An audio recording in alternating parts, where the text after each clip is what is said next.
Welcome to our channel. Today we how to subscribe with Copper CRM for Google Workspace Leads step by step clearly. To begin, open your web browser and navigate to the Copper CRM website. Click on the Sign Up button located on the home page. Select the plan that suits your needs, then click on Get Started. You will be prompted to enter your Google Workspace email address. After entering your email, click on Continue to proceed. Next, you will be redirected to the Google Sign-in page. Enter your password and click Next to log in to your Google Workspace account. Once logged in, you'll see a permissions screen for Copper CRM.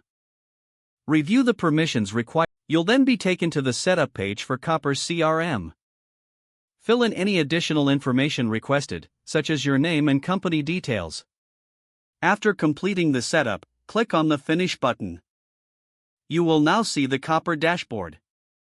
Take a moment to explore the features and understand the layout. To start adding leads, click on the Leads tab on the left-hand side. Here, you can create a new lead by clicking the Add Lead button. Enter the lead's information, including name, email, and any relevant notes. Once you have filled out the details, click Save to add the lead to your list.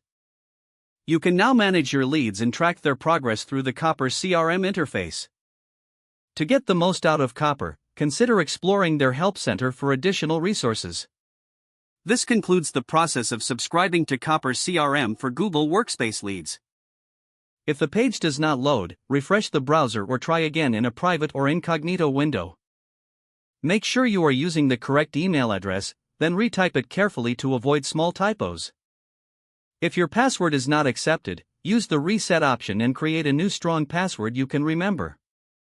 Check your spam folder for verification or security emails, then complete any requested confirmation steps. Enable two-factor authentication if available to improve account security and reduce unauthorized access risk. After signing in, review your profile details so your contact information and settings are accurate and current. If you see an error message, note it down and try again after restarting your device and internet connection. Log out when you finish, especially on shared devices, to keep your account and payment information secure. Don't forget to like this video and subscribe to our channel for more step-by-step tech guides.